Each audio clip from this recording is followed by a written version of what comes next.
State Department has decided that the Keystone XL pipeline would not serve the national interests of the United States. I agree with that decision. They are the popular leaders, the ones who use soaring rhetoric to inflame passions and gather the popular opinion around them, using any means necessary, but often relying on the time-worn belief that you, the voter, will fall for anything. And what happened last week over an oil pipeline showcases the danger we face at the moment and have experienced for 7 years from the man who currently holds the reins of power. His article at Newsmax.com is entitled The Terrible Cost of Oval Office Demagoguery. The veteran economist, syndicated commentator, and professor of business at the University of Maryland, Peter Morici, joined by the fellow veteran economist and author of The American Dream Under Fire, Steve Beaman. All right, gentlemen, let's get right to it. Peter, the terrible cost of demagoguery, but wait a minute now. Should we really be surprised? I mean, hasn't this president pretty much rode that thinking all the way to this point of his presidency? Absolutely. If he's not talking about global warming, he's talking about gender bias and so forth. You know, that's one of Hillary's favorite subjects. According to her, all the deck is stacked against women and all in favor of men. Yet universities, they give 60% of their degrees to women. The Keystone Pipeline, it won't solve the global warming problem. That oil is still going to be used. It'll just go to China, where it'll be used in a filthier fashion than if it had gone here via the pipeline. But why then do the American people continue to fall for it when you go back to a Nielsen Company survey for the American Petroleum Institute found that American voters favored Keystone XL by a margin of 68% to 21%. Peter, that's an astounding number here. Yet the American voters, it's as if they roll over every time the president speaks. Well, you have to remember, people don't feel terribly strongly about it. They'll forget about it by Election Day. But if he had approved the pipeline, then the environmentalists, who tend to be rather well off, live in the Northeast, they might jump ship for a Ben Carson in favor of a Hillary Clinton.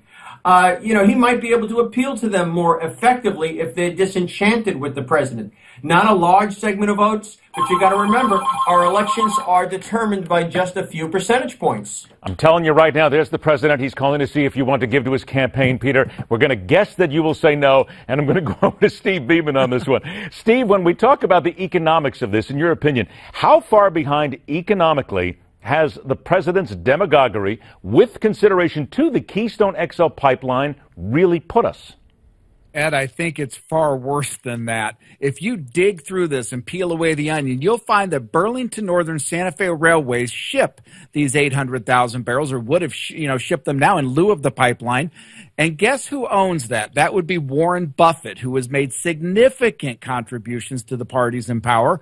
And as a result of the killing of Keystone, Warren's companies stand to make $2 billion a year.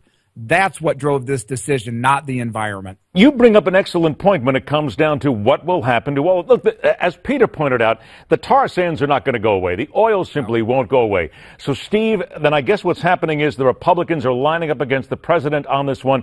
Do you believe that we can see this resurrected when a new president comes in?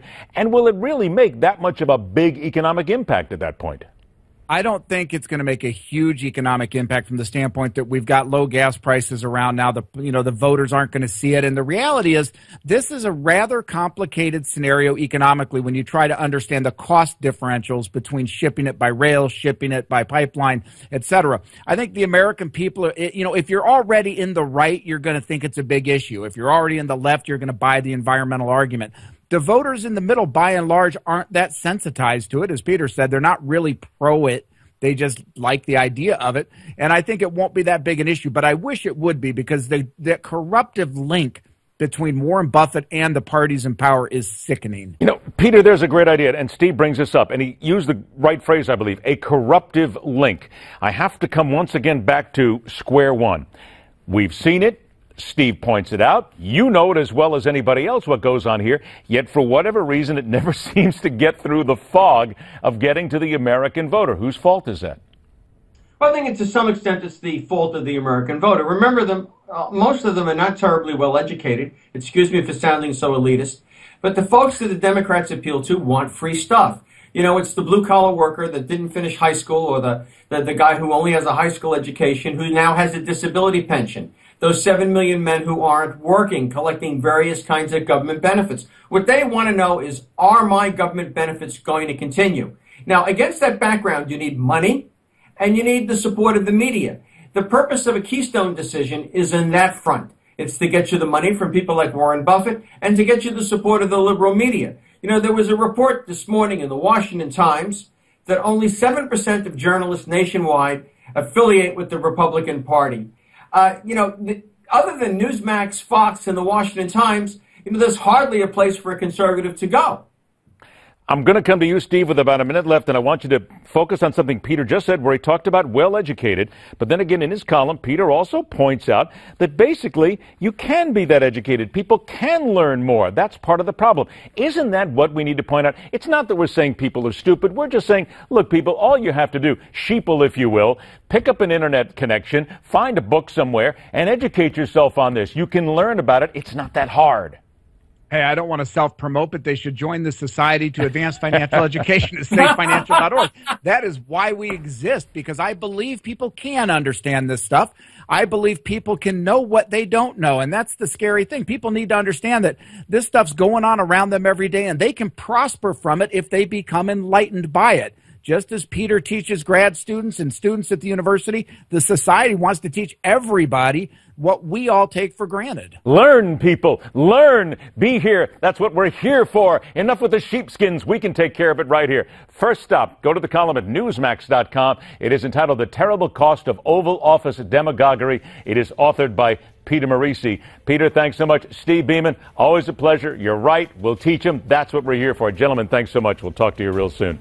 It could be the best thing that could have ever happened to Chris Christie, being told, no, you can't. We'll talk about that when we continue right here next on The Hard Line.